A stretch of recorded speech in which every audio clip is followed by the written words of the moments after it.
तो फिल्म की शुरुआत में हम जंगलों के बीच एक ईश नामी आदमी को देखते हैं। वो एक बायोलॉजिस्ट है और अपनी रिसर्च के सिलसिले में वो शहर से कई दूर जंगलों में रह रहा है। एक दिन इसी रिसर्च के दौरान उसे जंगल से एक जहरीला सांप काट जाता है। वो बहुत ज्यादा पैनिक हो गया और यहाँ उसका फोन भी गिर गया। किसी को वो अब मदद के लिए भी नहीं बुला सकता था। खुद ही उसने अपना हाथ सक करके जहर को निकालने की कोशिश की, लेकिन इससे भी काम नहीं बना। घर जाकर उसने कट भी लगा दिया, लेकिन देर हो चुकी थी। जहर उसके जिस्म में फैल रहा था और उसे अजीबोगरीब हेलुसिनेशंस हो रहे थे। वो कई दिन ऐसे ही पड़ा रहा। उसे लेने के लिए एक दिन बहुत से साइंटिस्ट भी यहाँ पे आए। उसे थोड़ा थोड़ा इस चीज का होश था। वो अभी भी जिंदा था, लेकिन उसके जिस्म में बिल्कुल भी ताकत नहीं थी। उसने हिम्मत करके इन लोगों को बुलाने की कोशिश तो की, लेकिन आवाज ना कर पाया। और ऐसे सब लोग ये जानकर यहाँ से चले गए कि ऐश यहाँ पर नहीं है। सीन कट होकर कुछ दिन बाद का हमें सीन दिखाया गया। उसने हाथ पे जो कट लगाया था, वहां से उसकी बॉडी से जहर बाहर निकलता रहा और जो थोड़ा बहुत जहर उसके दिमाग पे असर कर गया था, वो भी अब ठीक होने लगा था। बस उसे थोड़े बहुत हेलुसिनेशंस होते थे। होश में आने पर उसने फौरन शहर के हॉस्पिटल जाने का फैसला किया, अपनी गाड़ी साफ की और शहर की तरफ निकल गया। लेकिन एक अजीब चीज जो वो नोटिस कर रहा था, सड़कों पर कोई गाड़ी नहीं थी और जब वो शहर पर पहुंचा तो वहाँ कोई इंसान जिंदा नजर नहीं आया उसे। सभी बिल्डिंग्स खाली पड़ी थी। ये देखकर वो पैनिक हो गया। यहाँ पर एक पेंडेमिक यानी एक वबा फैली थी। ये वबा इतनी खतरनाक थी कि इसने चंद ही दिनों में सारी की सारी आबादी को मार डाला। इश्क क्योंकि एक बायोलॉजिस्ट था, वो समझ गया कि काफी दिन वो आबादी से दूर रहा, इसीलिए इस बीमारी ने उसके ऊपर हमला नहीं किया और वो सरवाइव कर गया। जाहिर सी बात है, आबादी खत्म हो गई है तो ना कोई हुकूमत रही है और ना ही यहाँ कोई भी किसी भी चीज का मालिक रहा है। इसको यहाँ फौरन अपने पेरेंट्स का ख्याल आया। तेजी से वो गाड़ी घुमाते हुए जब घर गया तो उसने देखा कि उसके पेरेंट्स कई दिनों से मरे हुए थे और उनकी बॉडीज की हालत भी बहुत ज्यादा खराब थी। वो बहुत रोया, लेकिन फिर उसने हिम्मत पकड़ी और अपने ही घर के बाहर उसने कब्र खोदकर उनकी बॉडीज को दफन कर दिया। सुबह उठकर भी उसने पूरा शहर देखा, कोई और सर्वाइवर जिंदा नहीं था। ये बात सोचते ही उसने फैसला किया कि वो एक दूसरे शहर जाएगा। उसने लॉस वेगस जाने का डिसाइड किया।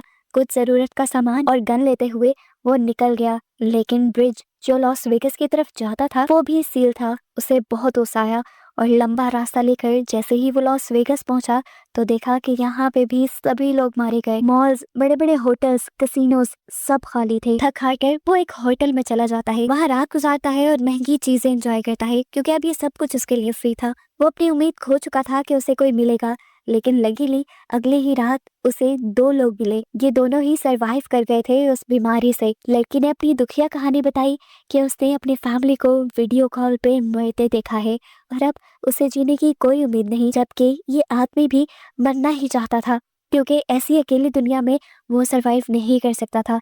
आज रात के लिए ये लोग भी इश्क के साथ स्टे करते हैं, लेकिन सुबह होने पर इन लोगों के इरादे इश्क को खतरनाक लगे। उस आदमी के पास एक गन थी और वो तीनों को मारने का इरादा रखता था ताकि तीनों की मौत आसान हो जाए, लेकिन इश्क को जीना था, इसलिए वो उठकर वहां से बाहर निकल गया और पीछे उसे गोलियां चलने की आवाजें सुनाई दी। यानी उन दोनों ने अपनी जान ले ली थी। इस हादसे ने उसे और भी ज्यादा तोड़ दिया था।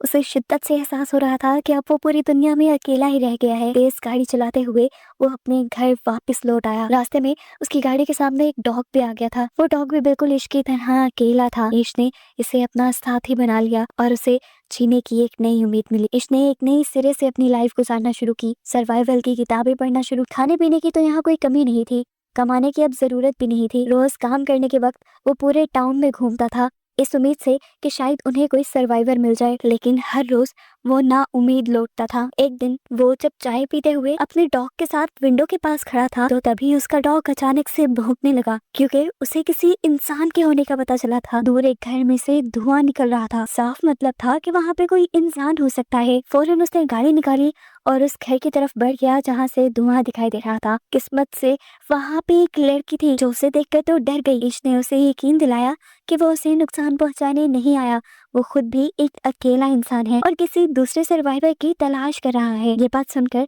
उस लड़की ने उसे अपने घर आने की इजाजत दे दी। इस लड़की का नाम था एमा। इन दोनों की बातों से हमें पता चलता है कि उस पेंडेमिक को लगभग 1 साल गुजर चुका है। एमा और ईश दोनों ने ही इस पूरे 1 साल में उन दोनों के अलावा किसी दूसरे सर्वाइवर को नहीं देखा। ये दोनों खुश थे कि उन्हें एक दूसरे का साथ मिल गया, नहीं तो अकेले जिंदगी गुजारना बहुत ज्यादा मुश्किल हो रही थी। ये लोग डिप्रेशन में जा रहे थे क्योंकि इंसान सोसाइटी में रहने का आदी है। अकेले रहकर उनकी दिमागी हालत काफी हद तक खराब हो चुकी थी। इन दोनों ने फैसला किया कि ये दोनों एक साथ ईश के घर पे रहेंगे, क्योंकि ईश के घर के बहुत पास जनरल स्टोर भी था जहाँ पर खाने की सप्लाईज थी, और ईश ने वैसे भी अपने घर पे बहुत सारी चीजें स्टोर भी की हुई थी जिनसे इनका जीना आसान हो सकता था। एमा भी ईश के घर आ जाती है। यहाँ पर जब ये दोनों एक साथ रहना शुरू करते हैं तो इनकी जिंदगी पहले से काफी बेहतर हो चुकी थी। एमा ईश का काफी सारे कामों में साथ देती है, वो ईश का हुलिया ठीक करती है, और साथ ही साथ ये लोग ईश के घर की रेनोवेशन भी स्टार्ट कर देते हैं, क्योंकि ईश ने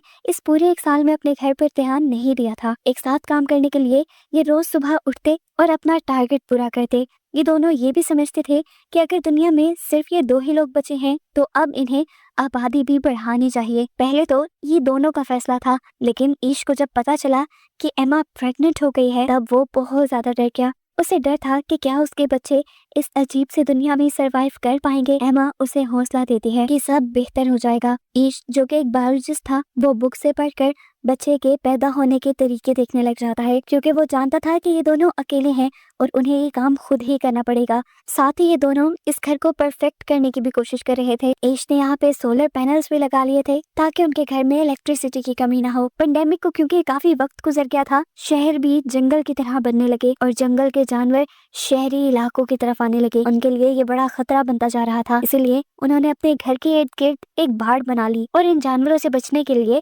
अपने पास कुछ हथियार भी रख लिए। इन लोगों ने खुद भी बहुत से पालतू जानवर पाल लिए थे जिनसे इनकी जरूरत की चीजें पूरी होती रहें, और ये लोग ज्यादा से ज्यादा मसरूफ भी रहें। इंसान ना होने की वजह से इर्द गिर्द का सारा इलाका हरा भरा हो गया और यहाँ की हवा भी बहुत साफ हो गई। इनकी सेहत भी अच्छी हो गई थी पहले से काफी। इनकी लाइफ एक तरह से परफेक्ट ही थी, लेकिन फिर एक दिन इनको एक और बड़ी मुसीबत का सामना करना पड़ गया। पता नहीं कहां से शहर में बेतहाशा चूहे आ गए। इनको देखकर ईश बहुत ज्यादा पैनिक हो चुका था। इन चूहों को अपने घर से दूर रखने के लिए ईश ने सारा आर कबाड़ अपने घर के इर्द गिर्द जलाना शुरू कर दिया, लेकिन ये एक रात तक काम कर सकता था। एमा ने उसे समझाया कि हम इसका भी हल निकाल लेंगे। सुबह होने पर ईश घर से बाहर गया और आसपास से बहुत सारी बिल्लियों को लाकर उसने यहाँ पर छोड़ दिया। बिल्लियों ने ये चूहे खाना शुरू कर दिए और आखिर ये लोग इस प्रॉब्लम से भी निकल गए। फाइनली अब वो दिन भी आ गया था जब एमा को अपने बच्चे को जन्म देना था। ये सारा काम ईश खुद हैंडल करता है और हमें दिखाया जाता है कि इन लोगों के पास एक बहुत ही प्यारी बेटी पैदा हुई थी, जिसे देखकर ये लोग बहुत ज्यादा खुश थे। जीने की एक नई उम्मीद जो मिल गई थी इन्हें। इसके बाद ये लोग अब सड़कों पर जाकर अपने घर का एड्रेस लिखाते हैं, इस उम्मीद में कि अगर कोई सर्वाइवर यहाँ तक आए तो वो उनके घर पहुंच जाए खाना और पानी के लिए। देखते ही देखते 6 साल और गुजर गए। ईश किसी काम के लिए जंगल की तरफ बढ़ रहा था कि अचानक उसकी कार के सामने एक जंगली जानवर आ गया। डरकर ईश बाहर निकला तो उसने जानवर को देखा। वो अभी जिंदा था, दर्द में तड़प रहा था, इसलिए ईश ने उसकी मुश्किल आसान की और उसे शूट करके मार डाला। ये सब दूर खड़ी एक लड़की देख रही थी।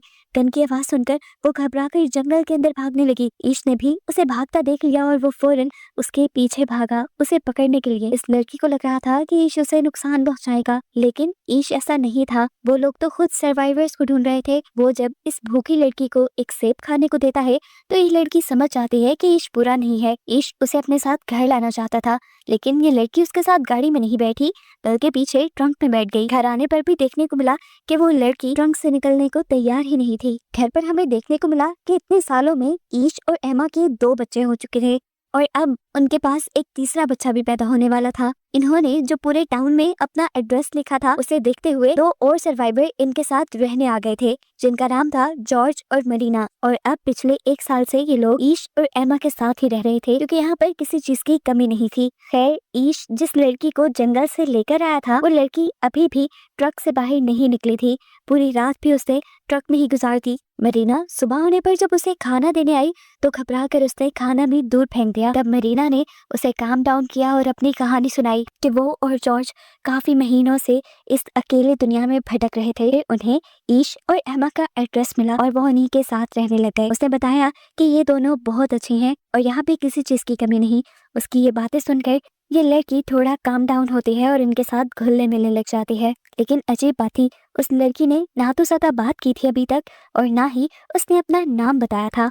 मरीना एक दिन उसका सामान देखती है तो उसमें अजीबोगरीब ड्राइंग्स उसे दिखाई देती हैं। साथ ही उसे एक लेटर में इस बच्चे का नाम ईवी पता चलता है। उस लेटर में लिखा था कि इस पेंडेमिक के दौरान उसके डैड ने उसके साथ ज्यादती कर दी थी, जिसकी वजह से अब वो अपने सामने आने वाले हर इंसान से डरती है। ये लेटर उसकी मॉम ने लिखा था, जिसमें वो चाहती थी कि ईवी जिसके भी पास जाए वो उसका ख्याल रखे, क्योंकि उसकी मॉम खुद ही मरने वाली थी।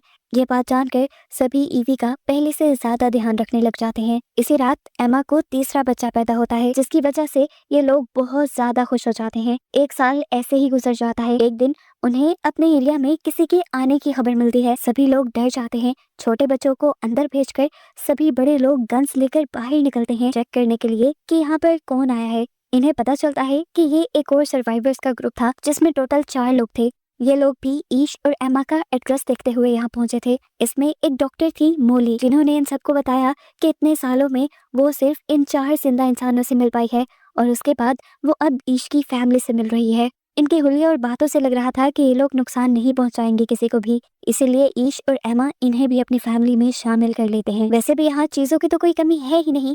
अब ये लोग एक साथ मिलकर एक बड़ी सोसाइटी बना सकते हैं। ईश इन नए मेंबर्स को इस दुनिया में सरवाइव करने के रूल्स बताता है कि इन्हें हर वक्त अपने हथियार अपने पास रखने होंगे, क्योंकि ये दुनिया अब एक जंगल की तरह बन गई है। जंगली जानवरों का सामना इन्हें आए वक्त हो सकता है। ये लोग सप्लाईज लेने के लिए जब भी यहाँ से बाहर निकलते हैं तो जरूरी है कि ये लोग ग्रुप की शक्ल में निकले, नहीं तो कोई भी जंगली जानवर या कोई और चीज इन्हें नुकसान पहुंचा सकती है। ये सारे असूल बताने के बाद ये लोग सप्लाईज इकट्ठी करने के लिए यहाँ से बाहर निकलते हैं मॉल और हॉस्पिटल की तरफ। मोली जो एक डॉक्टर थी, उसने हॉस्पिटल से बहुत सारी ऐसी चीजें इकट्ठी कर ली थी जिन्हें ये अपनी कम्युनिटी में ले जा सकते थे और जिनसे इन सब लोगों का इलाज हो सकता था। खैर, सालों का वक्त गुजर जाता है और हमें पता चलता है इस पूरे ग्रुप में काफी सारे बच्चे हो गए थे और दूसरे कपल के पास भी बच्चे थे।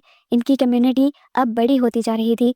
ईश अपने सारे बच्चों को पढ़ाता था और उन्हें बताता था कि पहले की कम्युनिटीज कैसे होती हैं, इंसान कैसे सरवाइव करते हैं। वो उन्हें पढ़ा रहा था ताकि आने वाले वक्त में उन्हें कोई मुश्किल ना हो। जिंदगी इनकी नॉर्मल गुजर रही थी। घर के आसपास पूरा जंगल उगाया था और इसी जंगल में से एक दिन एक बहुत बड़ा शेर इनके घर में आ घुसा। शुक्र था कि ठीक वक्त पर ईश की नजर उसके ऊपर पड़ गई। अपने बच्चों को बचाने के लिए ईश वहां पे आ गया और शेर ने उसके ऊपर हमला कर दिया। इससे पहले कि ये लोग उसे कुछ कर देते, शेर ने उसे चीर फाड़ डाला। ये देखकर सभी पैनिक हो गए। सभी जब यहाँ आए तो शेर यहाँ से चला गया। एमा ईश की यह हालत देखकर गुस्से से पागल हो गई और उसने गन लेकर जाके जंगल में उस शेर को शूट करके मार डाला। जबकि यहाँ ठीक वक्त पर मोली के साथ सभी लोगों ने मिलकर ईश की जान बचा ली और फिर उसका ट्रीटमेंट भी होने लगा। काफी हफ्ते लगे, लेकिन फिर ईश पहले जैसा सेहतमंद हो गया। देखते ही देखते अब 17 साल भी गुजर गए। इन सब लोगों के बच्चे अब जवान हो चुके थे।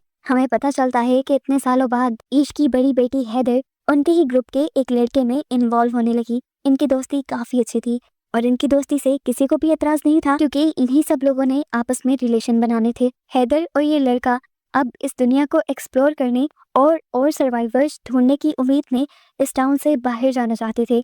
इस चीज पे भी किसी को कोई एतराज नहीं हुआ और ये लोग उन्हें गन्स और कुछ जरूरी सामान देकर सफर पे भेज देते हैं। उनके जाने के बाद यहाँ पर एक और मसला बन जाता है। बाकी रिसोर्सेज तो इनके पास ठीक ठाक थे, लेकिन अब इन्हें पानी की कमी का सामना करना पड़ गया था। डैम पर जाके इन्हें पता चला कि डैम्स का पानी खत्म हो रहा है और ये मसला इनके लिए जानलेवा भी साबित हो सकता था। कुछ दिन बाद इनके एरिया में आता है एक और सर्वाइवर्स का ग्रुप, जिनके पास 2 ट्रक थे। उनके पास पेट्रोल की कमी थी जो वो ईश से मांगने के लिए आए थे।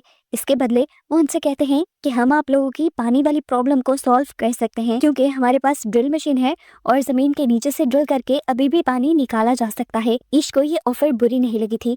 उसने अपनी कम्युनिटी में इन लोगों को रख तो लिया, लेकिन अपने सभी लोगों को वार्निंग दे दी कि संभल के रहना, हो सकता है कि ये सर्वाइवर्स खतरनाक हों। दिखाया जाता है कि अब इन लोगों ने अपनी डील के मुताबिक ईश के घर पे ड्रिलिंग शुरू कर दी थी। कई दिनों की मेहनत के बाद आखिर पानी निकल भी गया और ये लोग बहुत ज्यादा खुश हुए।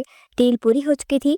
ईश के लोगों ने भी इन्हें ऑयल दे दिया और आज रात इन्होंने सेलिब्रेट किया। सुबह होते ही इन लोगों को यहाँ से निकल जाना था। ईश ने नोटिस किया कि इस ग्रुप का लीडर चार्ली बड़े ही मशकूक अंदाज में रात के वक्त उनके एक कमरे से निकल रहा था और बाहर उसका एक बंदा पहरा दे रहा था। उसे जब जाके देखा तो पता चला उसने ईवी को टॉर्चर किया था। ईश ने जल्दी से ये बात अपनी पूरी कम्युनिटी को बताई। ये बात सच में खतरनाक थी। ईवे ने बताया कि वो कह रहा था कि अब वो यहाँ से कहीं नहीं जाएगा क्योंकि यहाँ पर सप्लाईज काफी ज्यादा हैं और उसके पास बहुत सारी गन्स भी हैं। ये जानकर सभी लोग घबरा जाते हैं और ईश को लगता है कि अब उन्हें चार्ली को मारना चाहिए। अगर उन्होंने चार्ली को ना मारा तो वो उनकी इस पूरी कम्युनिटी को मार देंगे जो इतने सालों बाद बनी है। चार्ली को मारने के हक में तो सारे थे, लेकिन कुछ का ख्याल था कि अभी इस दुनिया में बहुत कम लोग बचे हैं।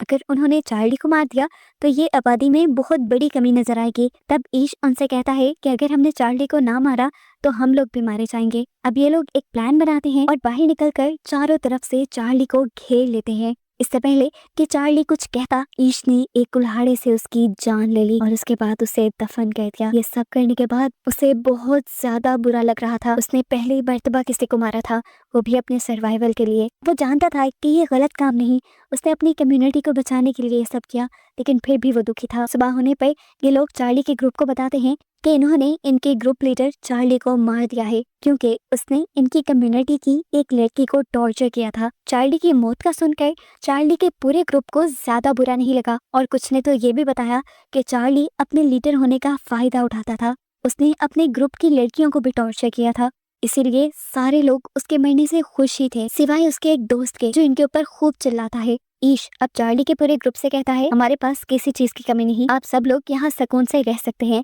लेकिन ये लड़का नहीं, क्योंकि इसमें से मुझे चार्ली जैसी ही बू आ रही है।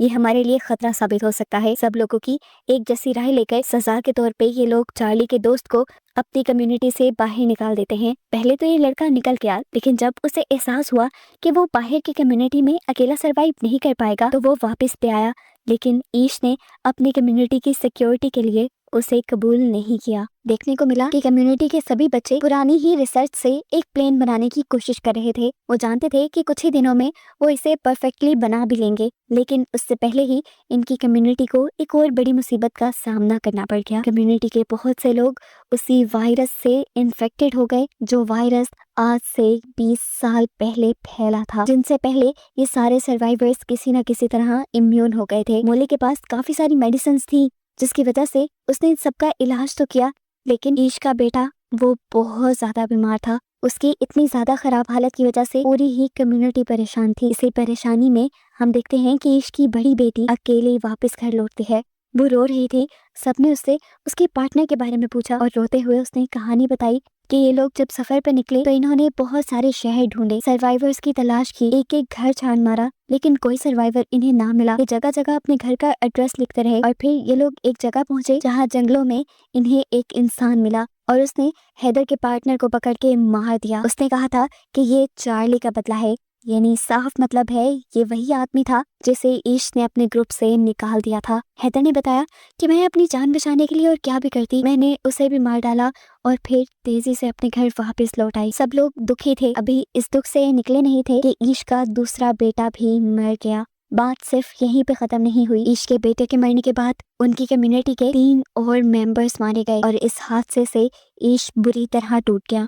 उसका अब इस दुनिया में रहने का दिल नहीं करता था, वो इस दुनिया से जाना चाहता था, लेकिन तब एमा ने उसका साथ दिया, बिल्कुल उसी तरह जब वो बिल्कुल अकेला था। उसने कहा, देखो जब हमें कोई नहीं मिला था हम दोनों ने मिलकर जिंदगी की शुरुआत की और अब तो हमारा इतना बड़ा ग्रुप बन गया है, हमें ही इस दुनिया को आबाद करना है। तुम अगर ऐसे ही हार मान जाओगे तो ग्रुप के बच्चों को कौन ट्रेनिंग देगा। उसकी ये बात सुनकर ईश को थोड़ा हौसला मिला और वो पहाड़ों पे चला गया सनराइज देखने के लिए। पिछली दुनिया के सनराइज से बहुत मुख्तलिफ था। पहले जैसे ये नेचर के रंग फीके लगते थे, अब हर चीज में ताजगी थी। ये देखकर ईश को एहसास हुआ कि ये पहले वाली दुनिया नहीं रही, ये एक नई दुनिया है। वो अपने बच्चों को पहले वाली दुनिया में रहने की तरबियत दे रहा था, ये गलत था। वो समझ गया कि अब उसे अपने बच्चों को इस नई दुनिया में सरवाइव करना सिखाना है। घर जाकर यही स्पीच वो अपने बच्चों को देता है कि हम अभी तक गलत डायरेक्शन में पड़ रहे थे, हम पुरानी दुनिया में चलने की कोशिश कर रहे थे, लेकिन जब पुरानी दुनिया रही ही नहीं तो फिर उसमें चलने की ट्रेनिंग क्यों लेनी है। ये एक नई दुनिया है और हमें इसके मुताबिक चलना है। ईशनी ने कहा कि अब से तुम लोग वही सीखोगे जो नेचर तुम्हें सिखाएगा और जो इस दुनिया में रहने के लिए जरूरी है। इस दुनिया में इनकी कम्युनिकेशन बिल्कुल बंद हो गई थी, तो इसीलिए इन्होंने फैसला किया कि ये अब अपना कम्युनिकेशन नेटवर्क बनाएंगे। इन्होंने दोबारा से एक नया रेडियो बनाया जिनसे इनकी कम्युनिकेशन स्ट्रांग हो गई। इसके बाद आए दिन ईश नए नए सोशल इवेंट्स रखने लगा, जिसमें बच्चों को एहसास हुआ कि कैसे सभी इंसान मिलजुल कर जिंदगी गुजारते हैं। ईश ने अब अपनी ये कोशिश अपने तक नहीं रखी, उसने अपनी कम्युनिटी से बाहर निकलकर अपने शहर को भी रेनोवेट करना शुरू किया, दोबारा होटल्स को आबाद किया और फिर अपने आसपास के शहरों को भी ठीक करने का इरादा कर लिया। फिल्म के पोस्ट क्रेडिट सीन में हमें बूढ़े ईश को उसके पोते के साथ दिखाया जाता है, जो उसे की सारी कहानी बता रहा था। वो उसे कहता है कि ये दुनिया बिल्कुल हमारी ही पीढ़ी है, जिसे अब तुमने आगे बढ़ाना है। ये कहते हुए ही ये कहानी यहाँ पर खत्म हो जाती है।